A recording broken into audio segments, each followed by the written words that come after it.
Welcome back to Talkin Shop. I am Brandon Bombardo. Today we're diving into a topic that's more than just buying domestic. It's about why an American-made CNC router is often a smarter move for small and medium-sized shops. If you're thinking about growing, upgrading, or investing in a new, CNC machine, whether it's capacity, there are real practical reasons why choosing a made in the USA router can pay dividends in quality, in support, and the long-term value. So today we're going to break down those reasons, how they apply, and why they may apply at your shop, and why this isn't just a patriotic speech, but more about profitability. So really excited to dive into that today with you guys. But first, though, I want to introduce the weather guru, kind of fitting, Nick Peters. Yes, it's going to snow. It's going to snow. So excited for winter. We have a big snowstorm moving through. Well, I don't know if I'd say it's big. It's massive. It's been hyped up by everybody. Don't be dramatic. It's been hyped up by every weatherman in the state. I'm pretty sure that Not me. I'm not leaving my house. I'm working from home, so I don't know about the rest of them. But I just loved that somebody commented on your post. He has a weather page, for the record, for the people who don't know. And some guy asked if you were going to apologize to everybody when you're wrong. That made me laugh. I think I got time for that. That made me laugh. When he Apologizing every day. He's like, "You're going to apologize to us all when you're wrong?" I'm like, here's your sign. Remember when we used to do, what was that segment on this show we used to do about the internet is broken? Oh, that would have been an internet is broken comment. Oh, man. It was dumb. Are you going to apologize for being wrong about the weather, which is just a prediction? Probably not. Sorry, I can't predict the future. Peter Pan. It's kind of like forecasting to some regards. A forecast is based on certain pieces of data to determine it, but it's going to be wrong once in a while. Yeah. And more likely, anybody who knows how to forecast, your forecasts are usually wrong. You're usually off a little bit. You're not naturally going to nail it 100% of the time. Yeah, you're tired today. I'm really tired. You're yawning a lot. A lot. My eyes are even watering. Looks like I've been crying because you guys have been so mean to me, but that's not why. Are you getting sick? Do I need to move over? No. Am I going to be sick at Thanksgiving? I rarely get sick. Bull. I'm going to get sick at Thanksgiving from eating so much. Dude, I'm so excited. So happy Thanksgiving to everybody. This is the pre-Thanksgiving, post-Thanksgiving. I think we're recording for post-Thanksgiving, right? I don't know. Don't they post this tomorrow? I don't remember what day it is.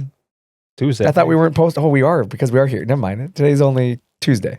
Some of us will be here. Sorry. I was thinking Thanksgiving was tomorrow. So they must be posting it to the 3 next inches day. of snow. I am not coming to work. That's impossible. This is all throwing me off. I was out of the office yesterday because I went to my kids' thing at school. Hey, and I was too, but I know what day it is. I for some reason think today's Monday, and I don't know. That's the best part of you not being here is you don't know who actually comes into the office at night. No, I do know that. I do know that. You guys are pretty good about ratting each other out. Except when you slip Curtis a hundo under the door when I'm leaving and he doesn't say anything. I like Curtis. He's great. Well played. I'm going to have to check on that now. He does a lot of great things for me while I'm here and you're not. You're a liar. All right. Anyway, he owes me for not wanting to hire me. He knows. It's true. He's got to pat my back sometimes. That's true. Anyways, today I want to talk about the end of the year because that's kind of where we're like rushing into. Believe it or not, like I said, Thanksgiving is like here. 2 days away. Yeah, 2 days away. Christmas is what, 27 days away? No, 31 days away? 29 days away? Math. Whatever. I mean, math is hard. Too tired for this. Is still the 24th and 25th. So a month. That's real close. It's a month away. And I really want to showcase, though, a part of this is why, specifically we're talking about American-made routers, make more sense or make the most sense probably to small and medium shops. You don't have money to throw away. That's the one thing I want to talk about. So investing in quality equipment does make all the difference, in my opinion, in like 1 to 2 years. You might not notice it right away. And I think that's why like a lot of small businesses tend to like fall for the price purchase first. Sure. They find these overseas products and it's, I can save money because I'm a small business. I don't have money. And it ends up costing them a lot more in their long run. Way more. And then you always hear it. And so I just trying to have that conversation before the end of the year gets here and somebody makes a purchase that they wish they would have had a podcast about telling you just need to realize though that it's not necessarily always about just the money you're saving or losing. Right. There's so many way things. more that goes into it. Yeah, we're going to talk about that today. Yeah. Okay. So sorry. I brought questions. I know you did. Did you bring answers? I don't know yet. I don't know the questions. Well, let's get into it, eh? So far, my record's pretty good, though. I've had an answer for all your questions. So, Except for a couple that I've thrown in that they weren't ready for. I've known them all. Remember that time I asked you if you call drifting in your Tesla the electric slide? That was funny. He didn't know what to say to that one. That doesn't mean I didn't know the answer. The answer was no, I don't call it that. But why would you ask that? Because it's funny. Move on. See, this is what happens when I get really tired. It's making no sense. So Here we go. Good luck for the next 30 dead. minutes. Yep. No, it's alive and well. All right, question number 1. Ready. What is the best way to design MDF doors with my machine? Well, unless you want to... Software. I was just going to say that. Unless you want to design them from scratch using a piece of paper, you should use software. But there's so many different software packages out there. I mean, you can literally draw them from nothing in a piece of CAD software, in a software, like a CAD software. I was gonna say piece of paper, but like a Vectric Aspire example. Like you can draw in that, but it's time consuming to like draw from scratch a door, and probably is gonna leave some people frustrated because I don't know if a lot of people have the talent to just draw a door from scratch and put the design to it. For a guy like me, I'm not really great at drawing from scratch. I would rely on something like Mosaic or KCD or Cabinet Pro. They have built-in door catalogs, which I think is pretty cool. And they have designs already that are pre-built. You just type in the like dimensions of the door that you want. And the process is super simple. Like it just designs it for you. And so it does come with a upfront subscription, but I couldn't imagine me personally that it's worth it. I mean, I couldn't see a reason why it wouldn't be worth it. Like a few $100 for the month, like my time's worth more than that. So saves you a lot of time. I don't know, saves you a lot of money fixing mistakes. I just ask AI. But that's another good one. I like that actually. We actually did try that once. Like just asked ChatGPT if it could make us a file. That's cool. And it kind of did. Yeah. You probably gotta fix it a little bit, but Vectric just came out with some stuff that they were showing off on the internet. I didn't really dive into a whole lot, but they were able to like use AI to help create some like pretty cool stuff. So work smarter, not harder. Absolutely. So there you go. That's my answer. Perfect. Number 2. Yeah. Why would I choose financing with your company when I can just go to my bank? I don't know. There's many ways to buy a product, right? So whether you're going to pay cash, and for me, paying cash is going to your bank, right? You're paying it through your bank, so it's not anything to do with us, or you're going to finance it. Like we really don't care where the money necessarily comes from, right? But I think for you, there's an advantage. I think when you finance specifically, you need to consider what that investment means to you. And so for most, the investment is a business decision, especially in our world. So financing the machine, with our financing company is the machine is collateral, right? So the machine is collateralized against the loan and that's it. Versus like with your bank, a lot of times they're going to want other assets. They're going to collateralize your business, collateralize maybe your house, your car, your boat, whatever. So to me, this means now you have more of your money tied up and your buying power is, I guess, diluted. Because when you're financing with us, the machine is the collateral. So, you don't know what the future has. And I always try to remind people of that is, you have more freedom when you finance through the lender that we're utilizing for future down the road expansions. So I also think the other thing about financing with us is like the rates are really competitive. So bank rates versus our rates, like there's no real advantage there, but I can promise you your bank hasn't financed as many of our machines as our bank has. So at the end of the day, you're going to typically get better timing. It's not even like the money savings up front, right? Yeah, okay, maybe you can save a quarter point. But I mean, when you consider like even a quarter point on the amount of a machine over the life of a machine, it's like hundreds of dollars. That's it. Very minor. It will cost you more days a lot of times. And I mean, I've seen banks take 1-2 weeks to finalize things. And especially this time of year. Yeah, absolutely. That can change your delivery date months. Yeah, it definitely can. So it's like when you consider that, like, I'd rather just save the time, get the machine to work because I'm going to pay it off early anyways. I'm not going to pay the full interest most likely anyways. So the interest is such a small number that it doesn't matter.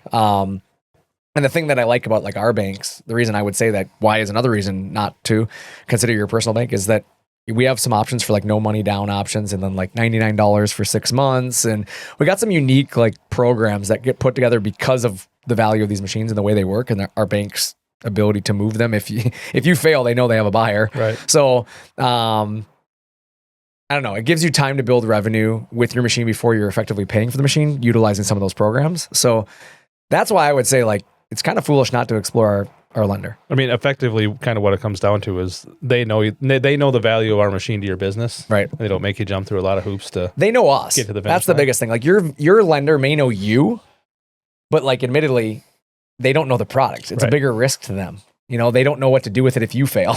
You know, if you do end up having an issue, where with our machines, they know them. They finance like hundreds of them. Hundreds, yeah. Yeah, you know, a year. And so like we're talking about a company that probably spends millions of dollars a year on our equipment. So like they don't really have a whole lot of risk to them. Like they're, you know what? Yeah, we'll be able to move it. I mean, we don't want to. Obviously, they don't want to put themselves in those situations, but a lot of times they're willing to do things creatively for you because they have confidence in who we are as a company. Right. So you're going to love the last one. Oh gosh. Go. I love your machines, but I'm going to wait until 2026 to see what costs do. You're right. I'm going to love that one. It's kind of what this is about right now. You know, we appreciate the support first off, because I loved hearing somebody, you know, who's willing to say like, I love your machines. Like means a lot to us. But I'm going to say, don't wait till 2026. I can promise you, you're going to be disappointed by doing so. The reason I say that is right now through the end of the year is obviously the year-end sales event, runs through December 31st. And admittedly, machines purchased today versus machines purchased on the 31st are going to have a lot quicker turnaround time. But when we reopen in January, after we shut things down for the New Year's, the pricing is going to go up. I mean, I know this for a fact. It's already been released. We already know from our vendors kind of what's coming down the pipeline. In fact, a lot of them tried to release their pricing this year in December, and we kind of had to hold them off. So we kind of made the comment that we needed our negotiated price held through the end of the year. Admittedly, I think a lot of companies got hit with tariffs and things that they weren't expecting this year. So naturally, it caused some pricing to change. And you know, a lot of it's just, you know, examples being, you know, HSD spindles out of Italy. Like even they have a tariff now. So it's like there's certain things that are going to hit you. And fortunately, we are one of the few companies that have the least amount of tariff, impact because we do so much here in the United States. But, you know, like I said, Mitsubishi being a Japanese company and HSD being an Italian company, there are still certain things that you just can't avoid it. And so I think what you're going to find is if you wait, you're going to get the same great machine you're going to get today. So nothing wrong with the product you're going to get, but you're going to spend more to do the same machine, right? To buy the same machine. And so January, many vendors have already announced some of these increases. Like I said, in January, they're going to for sure take effect. So it's ultimately going to hit all manufacturers. So I don't care what company you talk to, we're all going to get hit with these things. You know, the margin line changes and it just simply is going to mean less discounting in 2026. So same great machine. You know, prices might even look the same, just maybe won't be able to discount as aggressively as we can right now. So come see us. Well said. Thank you. That's all I got. Got it. It's all yours now. All mine. Here we go. Well, let me ask you, Nick, what is American-made? What do you think American-made really means? To me? Yeah. Something that's made 100% from the ground up here in America. Okay. The simple answer. Yeah. I mean, using American jobs, American supplies, stuff. I like that.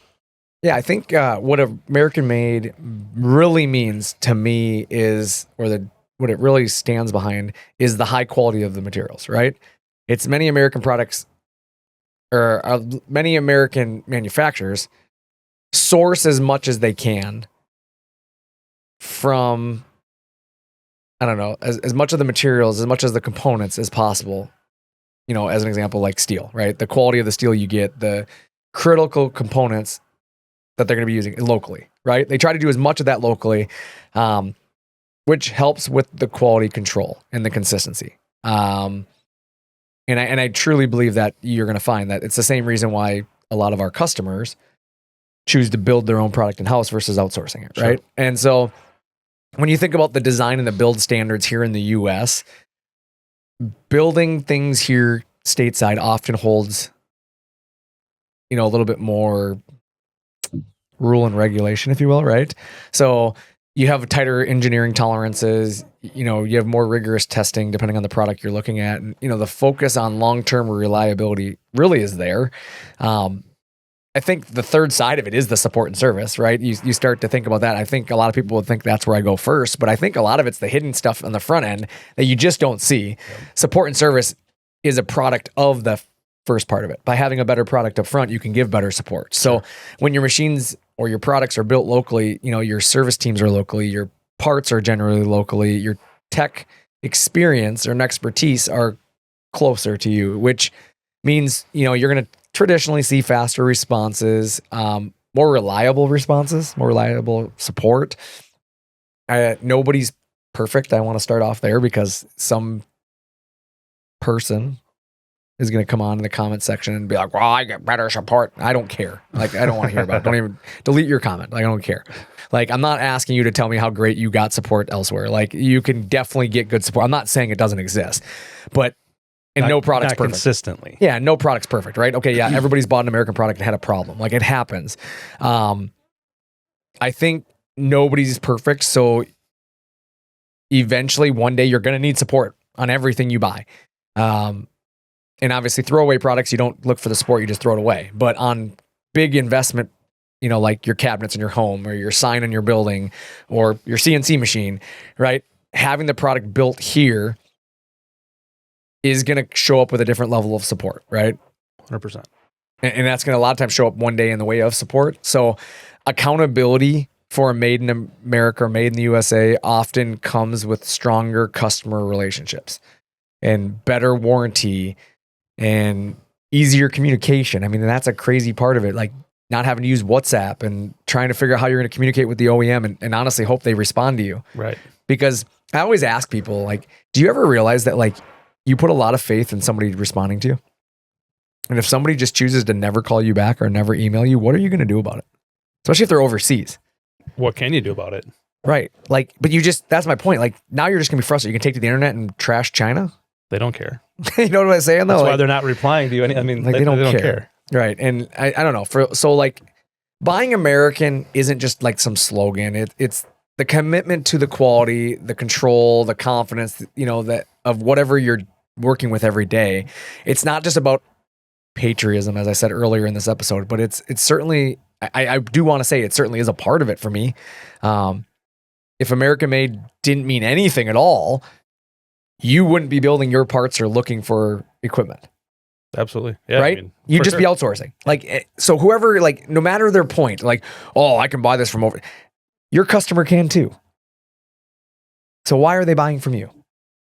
Because of the quality that you give them, I think is going to be the number one thing, right? I think they're going to say something. They're going to, tote that they're the best in the business and they're going to buy from me because of my quality or my superior support or my great looks or whatever. I don't care. Yeah. They're going to have some opinionated why people buy from them, but they're not willing to consider that equally across the board, right? And so the real business benefits from, I think, too small. Let me rephrase that. I guess let me rephrase my thought process. My brain was going 100 directions there, but real businesses benefit in the world of small and medium-sized shops, right? Like, I think that's who really sees it because like precision plus repeatability and all of that really, it affects a smaller shop more than it's going to affect some giant corporation. A CNC router is going to give you exact, consistent cuts every time, which reduces your waste and increases your quality, excuse me. So, oftentimes trying to accomplish the same work manually costs you money somewhere at some time, right? Absolutely. I mean, it's just naturally going to take you longer for one. Right. And then, like you said, the quality and consistency just isn't going to match when you add the human element to it. Right. And I think naturally because of that, your productivity goes up, right? And I don't know, American-made products a lot of times are designed to be, I don't know, I feel like more industrial, more reliable. And you don't often see somebody say, we're going to make it in America because it's going to be cheaper, right? Like, right. No, they build it here because they know it's going to be better. Like people often, put those two products, those two things together, American made and quality together. Now I'm not saying there's not shit parts out there and shit things coming from America. Like there definitely is, right? Absolutely. But I think the vast majority of people and products being built in the United States, they're doing it here because it is better, right? Like they're not doing it because they're saving money. Right. So and people are willing to pay that little bit more because they know the quality that they're going to get. Right. You're going to get, I mean, you just get more production, you know, by adding a router or something like that, or, you know, you get fewer errors and you get higher throughput. So there's advantages to adding this equipment regardless of who you are. But I feel like to the small shops and the medium-sized shops, they're the ones that really gain the biggest ROI because the upfront cost, I get it, for an American product might be a little higher, but when you have something that's high quality, it's going to pay for itself in the long run by reducing rework and minimizing, you know, labor time and, you know, reducing how much material you got to go through, right? Heck, you'll pay a big chunk of that machine off just in the amount of waste you're saving. Probably. With the, you know, the nesting of parts properly, so you're not wasting all that stuff that you normally would have lots of things that you're wasting by cutting it by hand, right? Because you just can't twist and turn and do all those things like you can with, you know, software that cuts your stuff for you. Well, think about like the versatility aspect of it, you know? Like we talk about that a lot, but whether you're, you know, you're a shop that makes signs, you know, or maybe you're a furniture shop, millwork shop, I don't know. Maybe you just build custom components for boats or something. I don't know. Having a product that like a router will give you versatility, but now add in the fact that like an American router, you know, the support aspect of it, right? Like the broad range of materials you're going to potentially get into, like wood, plastic, metal, whatever, with consistent performance and having somebody there that can actually walk you through learning what you need to learn, right? Yep. And I think not many hand tools or manual processes can be as versatile as a CNC machine and give you the ability to pivot so rapidly. I think that's the key right there. Right. The amount of time you can save doing those different things. Between the two jobs. Absolutely.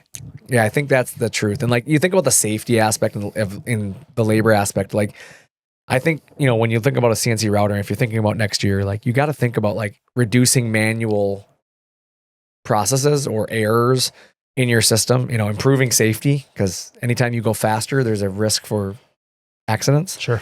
And so allowing a single operator to manage more of your workflow is going to reduce labor risk, right? And labor costs, but also like, I don't know, I just think about like being a shop owner with limited team members. Like if you only have you and your two kids, or, you know, maybe it's you and your uncle or whatever, but when you invest in something like an American CNC router, like you can accomplish so much more with less. You don't need to hire more people or buy a bigger building. Like a lot of times you're going to maintain the same quality you're known for and the same control that you're accustomed to, because when you do it yourself, like you don't depend on other people, but now you can do it at a higher level of throughput. Sure. So you don't, I mean, I think oftentimes people are like, oh, if I add a router, I need a bigger building. Like, I bet not. Probably not. In most cases, people find they actually save space because you're not going to use some of the other tools that maybe you own. I mean, there's a lot of people running these machines in their home garages. Right. For sure. My brother did it for a long time. He built cabinets. He's a police officer, was a police officer, and he started building cabinets out of his home garage as a side gig, and like got to the point where he was pretty busy. He did a lot of cabinets out of his garage. I mean, we have people every day that are having machines delivered to their garage to just, you know, do hobby type stuff. I suppose, yeah. Skill time, you know? I could just ask you. You're the one who ships a lot of them. Yeah, all the time. Like people are like, oh, well, they make sure they're not here until like 9 a.m. because I don't want them to wake the neighbors pulling up with it. You know, just things like that. And you're like, oh yeah, it's not always just these big businesses that are buying a machine. There's just Joe Schmo down the road that's throwing it in his garage to have fun with it and just kill time. What about like risk reduction? You know, you think about like risk reduction and repeatability, even reliability. I can tell you one thing: the countertop shop that I worked in years ago, if they'd had a CNC, I'd have this entire finger. Oh, that's true. I wouldn't have cut part of it off with a table saw. There you go. That's true. I Dangerous. didn't realize you were missing part of your finger. Yeah, just a little bit. That's impressive. So, Never heard real world awesome. example here. You're gonna have hopefully all your digits. Yeah. I think the other thing to think about, not to get off topic, but it comes to mind, is shorter lead times. Oh, 100%. Right? Since machining your parts domestically, right? You're doing them in-house, you often deal with shorter shipping times to you. So, fewer logistic headaches. So like it goes back to my statement earlier. Why aren't you just outsourcing? That's probably a lot to do with why people are like, well, that's why I build my cabinets in-house versus buying them. because they get the parts when they need them. Yep. And you're controlling all of it, right?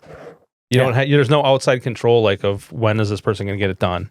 Yep. Are they going to cut it the right way? Are they going to, there's just so many factors that go into it that you can control yourself. Right. And not rely on somebody that may not 100% know your product or what you're doing with it to do it right. Yeah. And okay, admittedly, like some of the big box stores might have stuff in stock, right?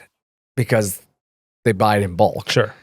But once they sell that stock off, how many times have you seen this in the real world where like they sell the stock they have and then now something's on back order, right? Or you can't get the part anymore, right? They sold the stock off. Now the OEM changes whatever they're doing, and now you can't get the support after the sale because the part you need doesn't exist.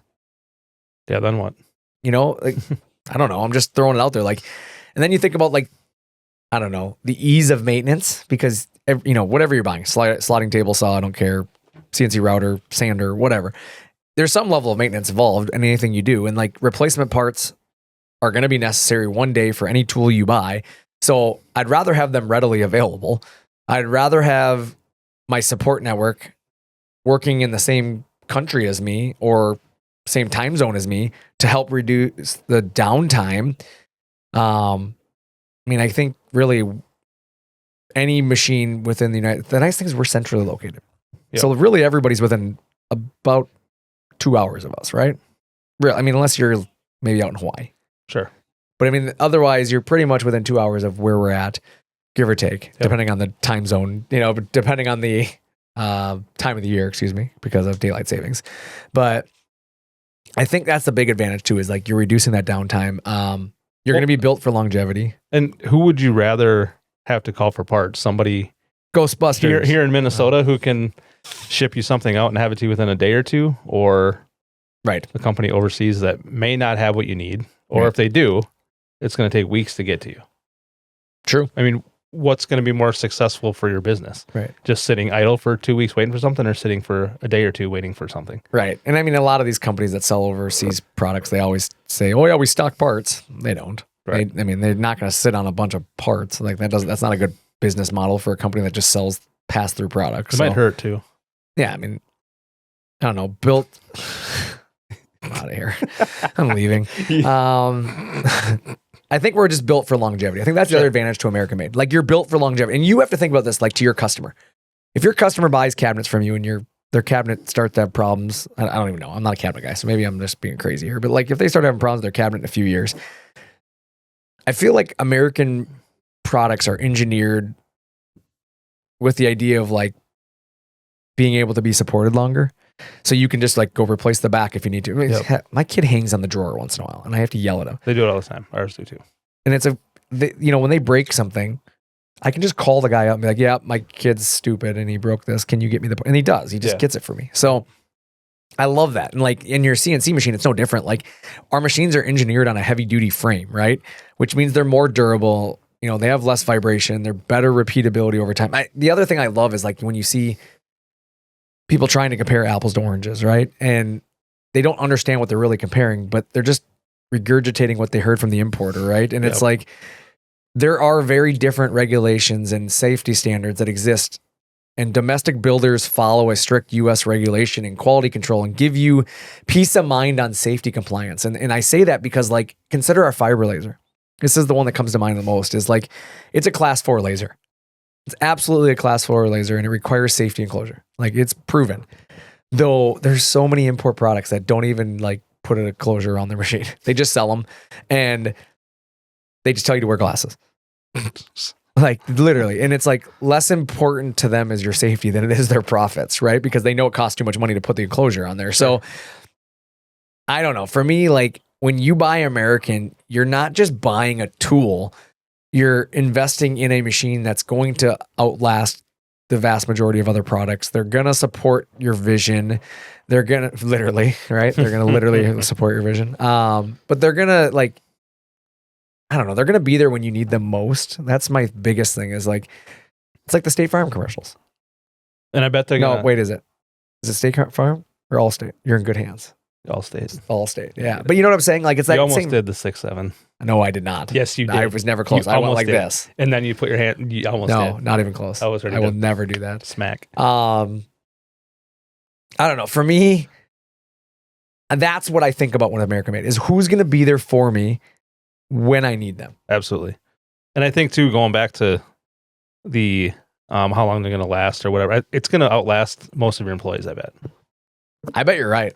I mean, I bet you're right. Nowadays, how nowadays. many? I know, like, I always say this, make jokes to my dad about this. I'm like, you work for the same place for like almost 40 years. Yeah, and Nick's worked for 40 places in the same time. Just ask Curtis. Just ask Curtis. He'll tell you all about it. You give him a rundown, shoot him an email. He'll tell you all about it. In great detail, I'm sure. It's so funny.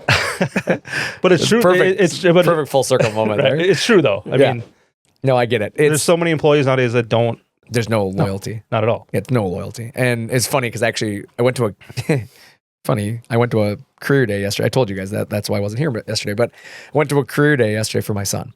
And it's a really cool thing they do where they set up like these fake businesses, and it's real companies, just for the record. It's not fake companies. It's real companies, but they mock simulation of the real world. And my son was a CFO for UPS. So it was kind of cool. Like they learn about the job and they kind of teach them and they show them how to like do their business. But it's like, you think about that aspect of it. And we were talking, the reason I brought that up is I ended up being paired up with another chaperone yesterday, right? We were actually running KS95. Kind of weird that my name got drawn for the radio station, given I do a podcast. Yeah. But we were running KS95, so we had to teach kids how to like be on it. We had a kid that was a DJ, and he had to like project over the PA system all day long, play music, and like be the guy. That's awesome. It was really awesome. But he and I were talking like when we just had some downtime, and he was talking about where he worked, and it happens to be a place that competes against us for labor. And I told him where I was, and he just starts laughing. He's like, "Yeah, you and I, we talk to the same people all the time." I'm like, "Yeah." And we were talking about how like one position, and I'm not gonna like key in on the position. I'm not gonna divulge too much here, but one position will leave our place to go there, or leave their place to come here, and they'll flip flop. And he's like, so we end up like losing employees to you or gaining employees from you. Sure. And it's funny because like this one position is, we joked about it. There's just no loyalty in it. It's like literally they'll jump for 10 cents, right? Like, and that's the difference is I think like when you think about that from a standpoint of your product, you need to maintain your quality even when your employees may not maintain their loyalty to you. And so having this equipment helps you scale your business and diversify your business without worrying about one person in your shop controlling that. And so, you're able to expand your product offerings and, maintain your precision, your, repeatability, your customization, right? Whether you're going to be producing custom signs or cabinetry or art, whatever, prototyping parts, like you don't have to worry about the person that is doing it being the dictator of the finish, right? Like at the end of the day, you can enter into new markets and offer better precision and enter into new markets and offer better quality while taking on a high value job with confidence, right? Because whether you require tighter tolerances or complex cutting, like the machine is the reason why you're going to be able to accomplish a lot of that. And so automation is a smarter move for business. Automation is the smart play because you pair automation with proper setup, right? Whether it's fixturing or programming, whatever, as in a router, as an example, you can produce parts faster. This is proven. I mean, guys takes them an hour to build what the machine does in 5 minutes. So it's simply proven to be a game changer for a lot of businesses. And they get so hung up on dumb parts of the investment. That's the best way I can put it. Like they're so hung up on little things that they cost themselves hundreds of thousands of dollars over the course of a year. And so I feel like equipment is, it's an ROI leverage, right? Like as your volume grows, you get more out of that investment that you made. And because of it being American made, specifically like our routers, the support, the repeatability, the durability is at a higher level. So you just get that ROI a little bit sooner. Does that make sense? Sure. And I think like we talked about before, like maybe your volume isn't growing now because where you're at, right? With how you're doing things. So add automation, add a CNC, and allow your volume and your sales and your revenue to go up because of all the things you're adding and all the consistency you're adding and all the things you can do with the saved labor and have those people do other things in your shop to be productive, right? Right. Well, you just think about a mid-size sign shop, right? If you add that American router to your shop, instead of outsourcing some of your complicated parts, right? you can start producing those in-house, and which is ultimately going to save you from outsourcing costs. So you're going to save some margin there, but you're going to save on lead time too, because now you can build them in the time frame you need. And admittedly, I think lead time is the number one thing that people get frustrated with, even though when it's all said and done, nobody remembers the lead time of anything. Sure. Like, how many times do people get frustrated when they're, I want a car, but they don't have the one I want in stock. So I just go buy the one they have because I'm too impatient to wait, right? And then they regret not waiting for the one they wanted because they wanted one that was in stock. And so like, I could have just dealt with my old car for another 4 weeks or whatever it would be to get the new one. Like, don't just give in just to give in. Exactly. That's exactly what I was thinking. I was like, sometimes people they'll run after the lead time and give up all this other benefit. And it's like, could your customers gain from being able to get your product sooner? So if you can control your lead time better, you're going to maybe gain a whole nother level of customer satisfaction. For sure. I don't know. I think there's so many objections to to buying American made. Like, so many people have objections. It's too expensive, as an example, right? Yeah, American made equipment may cost more up front, but long term, the cost, like your maintenance, we talked about the downtime, the rework, all that, it's lower. And it's proven, in many cases, especially with the tariffs nowadays, import fees, taxes, all that, US ends up truthfully being cheaper.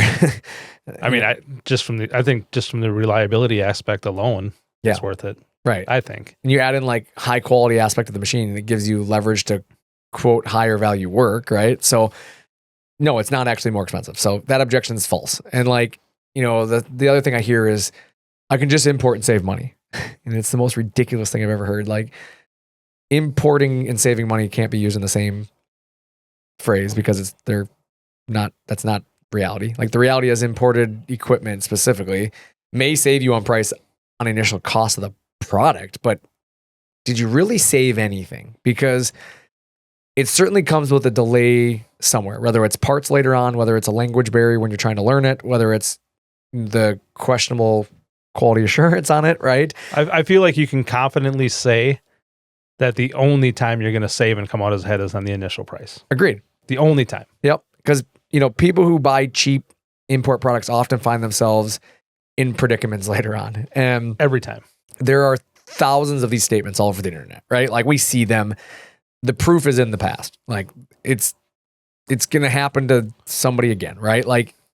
I think with American Made, it's trust and accountability that you just don't see elsewhere, right? As a US builder, you in your business, you have legal standards that you have to hold within, right? And importers just don't really care. They don't have to. So it's really not that objection is crap too. I just don't believe in it. The one that that is a kicker for me is my shop's too small for an American made machine.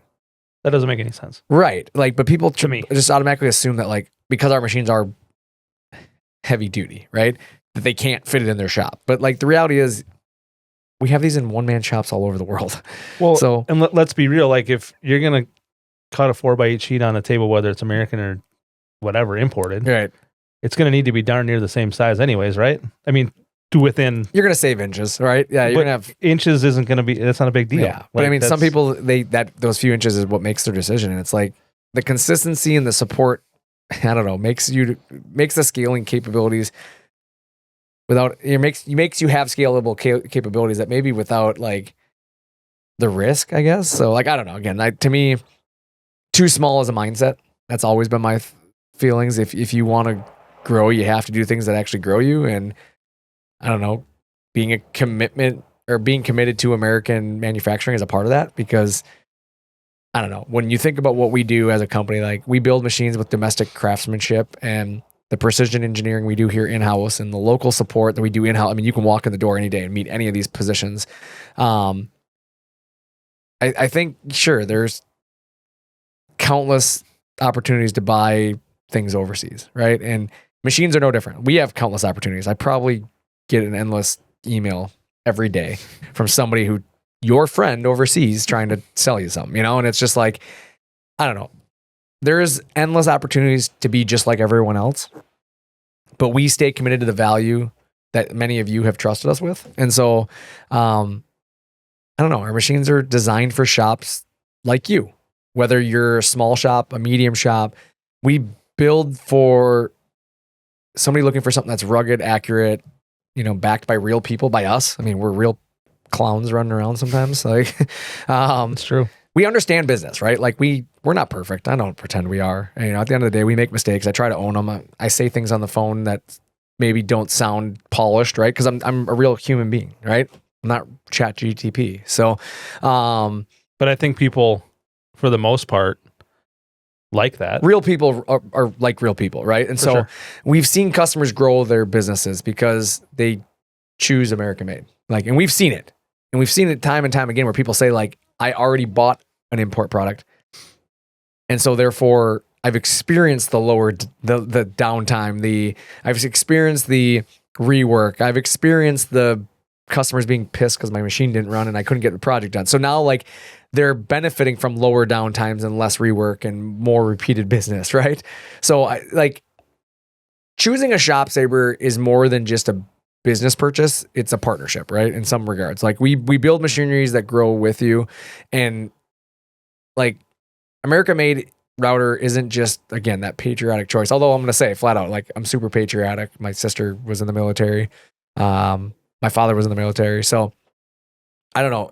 It is a patriotic thing for me, but it's also just a smart business decision, right? It gives you quality, certainty. It gives you support, long-term platform growth. Like there's so much more. So for like small to medium size shops, this choice can sometimes mean the difference between, like, I don't know, tinkering. Is that the word I want to use? Tinkering, like tinkering along, and then like scaling with intention. Like you are looking to move. And so I don't know. To me, life is really about a matter of choice, and each one makes you. So in fact, that's going to be this week's motivational quote. I like it. Life is a matter of choices. Each one makes you. But it is true. Like it's something I heard a long time ago, and it's just like you have to decide what's right for your business, and only you can decide that. Like I'm not here to tell you the right and wrong decisions for your business. You choose that. You make the decision. But I think a lot of people need to put more weight into why they're buying a machine. You're buying it because you're building something. You're doing something that somebody else could be buying elsewhere, right? They could be outsourcing it. They could be buying it from somebody else that's probably going to offer it cheaper than you. Like you're probably not the cheapest person in the whole world. Most likely not. But I'm going to be happy to flip you a few more dollars because I know I'm getting something that's going to be high quality. That's great, that I enjoy and that I like. You're competitive. And that's what I tell people. There's a difference between being cheap and being competitive. I will stay competitive. I will not be cheap. For sure. I refuse to be cheap. And like, we always kind of joke that you can have it cheap, fast, and good, but you can't have all three.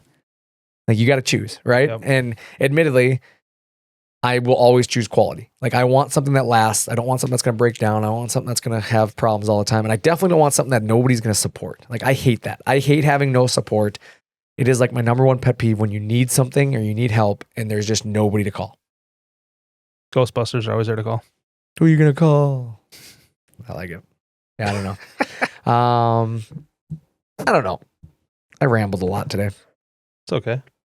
But I just... people like it. It was meant to be... I don't know if people like it. I'm going to be honest.